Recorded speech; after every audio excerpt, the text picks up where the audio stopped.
오늘 말씀 제목은 인생의 해석은 하나님께만 있습니다. 예, 인생의 해석은 하나님께만 있습니다라고 제목을 잡은 것은요. 바벨론 그 느부갓네살 왕의 그 꿈을 이 바벨론의 어떤 지혜자들도 알지 못하기 때문이라고 할 수 있어요. 그때 다니엘이 나서서 꿈과 해석을 이야기해 주겠다고 말합니다. 예, 많은 사람들이 인생을 해석하지 못해서 방황하는 사람들이 그렇게 많이 있습니다. 그런데 이 인생을 해석할 수 있는 것은 바벨론의 지혜자들이 해결할 수 없었다라는 것은 세상의 그 어떤 지혜로도 해결되어지지 않는다라는 것을 말씀해 주고 있는 것이에요. 참된 지혜는, 모든 지혜는 하나님으로부터만 나오기 때문에 우리도 마찬가지입니다. 정말 인생에 대한 바른 해석은 하나님으로부터만 나오기 때문에, 그래서 우리가 매일 하나님과 이렇게 교제하며 살아가야 된다라는 이유가 바로 여기에 있는 것입니다. 그래서 우리가 오늘 말씀을 통해서 어떻게 또한 우리 인생을 하나님 안에서 해석해 갈 수 있을지를 나누겠습니다. 첫 번째로요, 인생의 해석은 하나님의 은혜를 누려본 자에게 있습니다. 14절부터 16절인데요. 그때의 왕의 근위대장 아리옥이 바벨론 지혜자들을 죽이러 나가며 다니엘이 명철하고 슬기로운 말로 왕의 근위대장 아리옥에게 물어 이르되 왕의 명령이 어찌 그리 급하냐 하니 아리옥이 그 일을 다니엘에게 알림해 다니엘이 들어가서 왕께 구하기를 시간을 주시면 왕에게 그 해석을 알려드리리다 하니라 라고 말씀해 주고 있습니다. 이 왕의 근위대장 아리옥이요, 바벨론 지혜자들을 죽이러 가는데 다니엘이 나아갑니다. 만나러 가는데요. 여기 보니까 명철하고 슬기로운 말로 이 아리옥에게 물었다라고 말씀해 주고 있어요. 이 사람을 두려워하지 않는 이런 다니엘의 모습이 나와 있는 거겠죠. 여기서 다니엘이요, 열등감도 충분히 느낄 수 있는 포인트입니다. 왜냐하면 느부갓네살 왕이 모든 지혜자들을 불렀지만 다니엘과 세 친구들은 부르지 않았기 때문이거든요. 아마도 지혜자로서 이들이 부름받지 못한 것은 지혜자가 된 지 얼마 되지 않아서일 수도 있겠지만 여전히 바벨론 내에 포로로 잡혀온 자라는 이유로 다니엘과 세 친구는 차별을 받았기 때문이라고 할 수 있습니다. 그러나 다니엘은 이렇게 슬기로운 말로 명철하고 슬기로운 말로 아리옥에게 물어서 오히려 왕에게 나아갈 수 있는 기회를 얻었다라는 것입니다. 우리가 참 이렇게 본질에 집중해야 참 비본질적인 것에 매이지 않을 수 있다라는 것을 볼 수 있겠죠. 그래서 시간을 주면 왕에게 해석을 알려주겠다라고 이렇게 당당하게 말할 수 있었다라는 거죠. 어떻게 다니엘은 이렇게 당당할 수 있었겠습니까? 그가 하나님을 의지했기 때문입니다. 그가 하나님을 의지하지 않았다면 공연히 하지 않아도 될 위험을 자초한 것이거든요. 인간의 힘으로 할 수 없는 일을 요구받아 위기에 빠진 지혜자들을 살리기 위해 자신이 그 위험을 떠안았다라는 겁니다. 하나님을 향한 믿음을 전제하지 않으면 그는 가장 어리석고 충동적으로 보이는 선택을 한 것이라고 볼 수가 있습니다. 이렇게 하나님을 향한 믿음을 다니엘이 가질 수 있었던 것은 다니엘과 세 친구들이 앞서 왕의 진미를 먹지 않기로 결단하고 실천함으로 하나님의 은혜를 누린 경험이 있기 때문이라는 것입니다. 하나님이 여전히 자신들을 지켜주시라는 믿음을 가지고 있었기에 이와 같은 지혜와 용기를 발휘할 수 있었습니다. 이처럼 하나님의 은혜를 경험한 자만이 다른 이들을 살릴 수 있다라는 것을 보게 됩니다. 우리가 경험할 수 있는 최고의 은혜가 뭐겠습니까? 그것은 바로 죄사함의 은혜입니다. 내가 어떻게 죄로부터 은혜를 받음으로 용서함을 받았는지를 나누는 것이죠. 이게 간증이잖아요. 다니엘과 세 친구는 하나님의 살아계심을 경험한 간증이 있는 자들이었기 때문에 이런 문제들 앞에서도 당당할 수가 있었다라는 것이에요. 이후에 말씀드릴 부분이기도 하지만 이 다니엘서에 하나님을 찬양하는 내용이 4번이 나오거든요. 오늘 본문에 19절부터 23절도 나오는데요. 다른 2번은 어디 나오냐? 한 번은 느부갓네살 왕이 하나님을 찬양하는 내용이 나오고요. 한 번은 다니엘이 또 사자굴에 들어갔다 살아났을 때 그때 또 다른 왕이 하나님을 찬양하는 내용이 나와요. 제가 이 이야기를 왜 드리냐? 다니엘이 먼저 하나님을 찬양하는 그 모습을 이렇게 보였기 때문에, 살아난 간증이 있었기 때문에 이방 왕들의 입에서도 그렇게 하나님을 찬양하는 고백들이 나왔다라는 거죠. 청소년용 큐티인의 이제는 말하자에 보면 고1 어느 여학생의 고백이 나옵니다. 이 여학생에게는요, 아무에게도 말하지 못할 고난이 있다고 합니다. 교회에 안 다니신 아버지가 바람을 피우고 또 자신을 뺨을 때려서 생긴 상처들을 교회 공동체에 나누었지만 한 가지만큼은 죽을 때까지 나누지 않겠다고 다짐했었다고 합니다. 시기와 상황은 기억나지 않지만 초등학생 때부터 중학생 1학년 때까지 주기적으로 아빠한테 성추행을 당했다고 합니다. 하나님의 은혜로 언젠가 이 일이 멈춰졌고 자신 또한 서서히 기억을 잊었다고 해요. 그런데 해외 선교에서 친구의 간증을 듣다가 다시 이 일이 떠올랐다고 합니다. 친구의 간증을 듣고 이 이야기를 꺼낼지 말지 고민하다가 감사하게도 하나님이 용기를 주셔서 몇몇 친구들에게 말할 수 있었고, 다시 생각해보면 끔찍하지만 자신이 아빠가 그게 자기를 사랑하는 거라고 착각을 했었다고 합니다. 친구들이 자신의 말을 듣고 아빠에게 사랑받지 못해서 그렇게 착각했던 것 같다라고 말해 주었다고 합니다. 그리고 나중에 이것을 간증하게 되었다라고 하면서 마지막 부분에 친구의 간증을 듣고 제 고난을 말할 수 있게 되어 감사하다고 하였습니다. 이처럼 하나님의 은혜로 인해 자유하게 된 나의 죄로부터 구원을 나누는 것은 이처럼 사람을 살리는 힘이 있으며 동시에 이러한 하나님의 은혜를 경험한 자는 침묵하지 않는다라는 겁니다.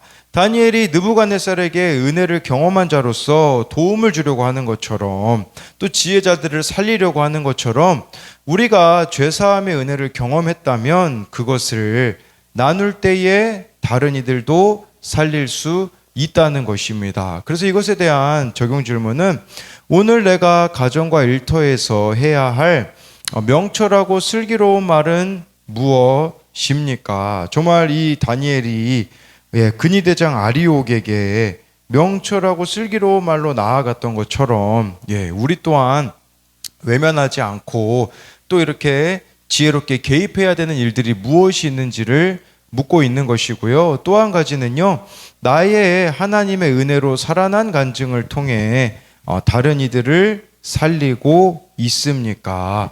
두 번째로요, 인생의 해석은 교회 공동체에 있습니다. 17절, 18절을 보면요, 이에 다니엘이 자기 집으로 돌아가서 그 친구 하나냐와 미사엘과 아사랴에게 그 일을 알리고 하늘에 계신 하나님이 은밀한 일에 대하여 불쌍히 여기사 다니엘과 친구들이 바벨론의 다른 지혜자들과 함께 죽임을 당하지 않게 하시기를 그들로 하여금 구하게 하니라. 이 왕의 처형 명령을 잠시 유예시키는데 다니엘과 다니엘이 성공하거든요. 이 사실을 다니엘이요 집으로 돌아가서 친구들에게 이야기합니다. 여기 하나냐, 미사엘, 아사랴에게 그 일을 알렸다라고 말하고 있는데, 사실 이들의 이름이 바벨론 이름으로 다 바뀌어 있잖아요. 근데 여기서는 바벨론 이름을 쓰지 않았어요. 히브리 이름을 썼거든요. 뭘 말하겠습니까?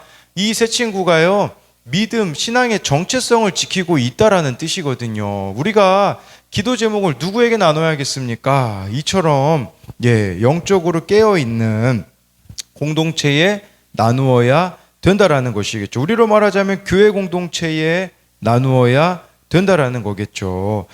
그리고 이 일을 나눌 때 28절에 보니까요, 하늘에 계신 하나님이 이 은밀한 일에 대하여 불쌍히 여기사, 우리가 주목해서 봐야 되는 단어가 불쌍히 여기사예요. 그래서 다니엘은 자신의 어떤 노력으로, 의지로 뭔가 사람들을 구하려고 하는 게 아니라 전적인 하나님의 이 긍휼하심에 의지하고 있다라는 거죠. 이 하나님의 긍휼하심을 알기 때문에 다니엘과 친구들이 바벨론의 다른 지혜자들과 함께 죽임을 당하지 않게 하시기를 구하게 했대요.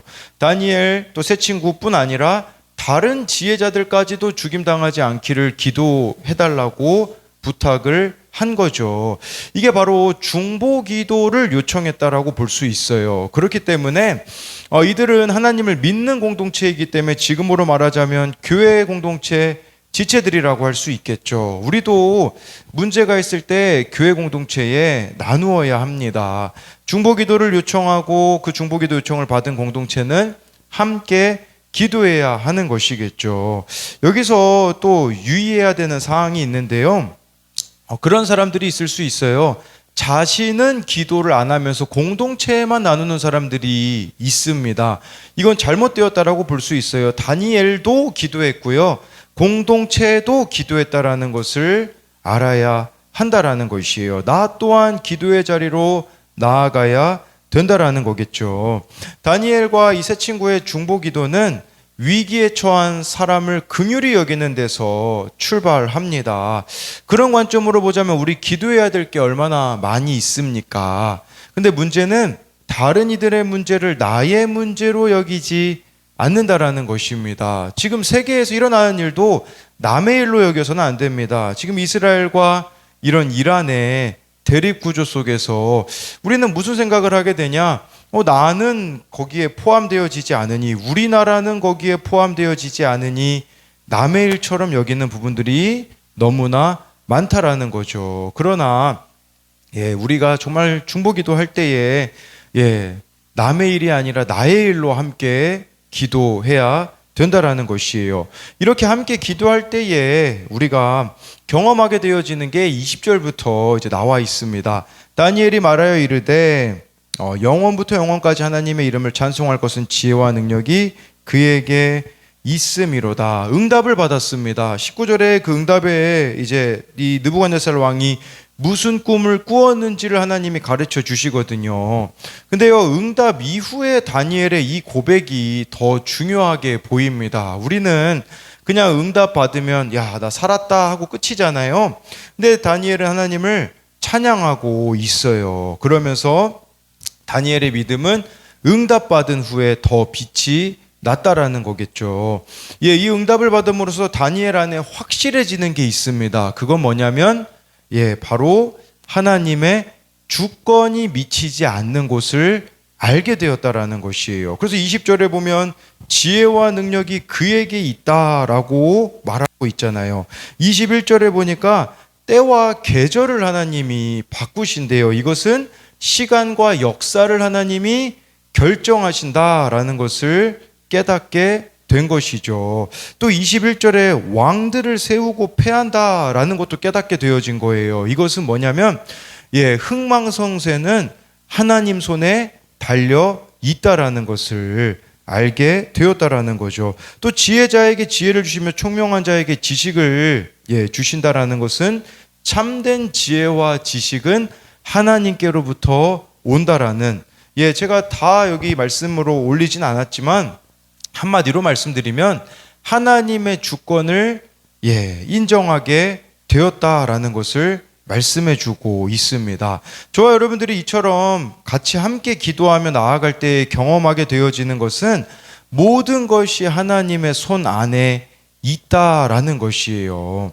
하나님이 다스리고 계시다라는 것이겠죠. 그렇다면 반대로 기도하지 않는다라는 것은 무엇을 말하겠습니까? 기도하고 있지 않는 영역만큼은 하나님의 주권을 내가 인정하지 않겠다라는 것을 아셔야 합니다. 또 공동체의 중요성이 중요한 게요. 이 다니엘의 기도 중에요. 23절에 보면 이렇게 나와 있습니다. 나의 조상들의 하나님이여 주께서 이제 내게 지혜와 능력을 주시고 우리가 주께 구한 것을 내게 알게 하셨사오니 내가 주께 감사하고 주를 찬양하나이다. 곧 주께서 왕의 그 일을 내게 보이셨나이다 하니라. 저는 다니엘의 이 감사 기도에서요, 나의 조상들의 하나님이여 라고 기도하는 게 참 인상 깊더라고요. 기도할 때 왜 나의 조상들의 하나님이여 라고 했을까요? 이스라엘 공동체를 통해서 역사하셨던 그 하나님을 동일하게 바벨론 땅에서 포로로 잡혀왔지만 그는 경험하고 있다는 것이에요. 이런 구원 경험 어디에서 다니엘이 보았겠습니까? 아무래도 이스라엘 백성들이 그 이집트 애굽에서 종살이할 때에 하나님이 어떻게 구원하셨는지를 그가 기억하지 않았겠습니까? 이것은 또한 바벨론으로 다니엘이 끌려와서 술사 중에 한 명으로 취급을 당하고 바벨론 왕의 신하가 된다고 할지라도 여전히 이스라엘의 하나님만을 섬길 거라는 다짐이라고 볼 수 있습니다. 그렇다면요, 이 또 다른 의미로 이걸 보자면 다니엘이 이렇게 믿음으로 살아갈 수 있는 것은 본계에 있기 때문이라고 볼 수 있어요. 뭘 받겠습니까? 그의 조상들이 믿음으로 살아낸 것을 봤기 때문에 이렇게 기도할 수 있는 거예요. 여러분, 우리가 보여줘야 되는 모습이 이거예요. 교회 공동체에 어른들이 보여줘야 되는 게 뭐겠습니까? 믿음으로 살아내는 본을 보여주셔야 된다라는 거예요. 다음 세대가 한국교회 안에 사라지고 있다고 말하거든요.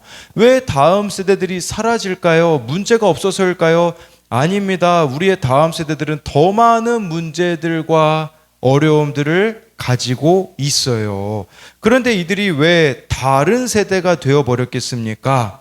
교회 안에 어른들 때문이라고도 할 수 있는 것이에요. 교회 안에 믿음의 선배들이라고 말할 수 있는 어른들이 믿음의 본을 보여줘야 되는데, 말씀으로 살아가는 모습을 보여주고 기도는 어떻게 해야 되는 건지 보여주는 것들이 있어야 되는데, 지금 우리 한국교회의 모습을 보면 그러한 믿음의 본을 보여주지 못하고 있다라는 것이겠죠.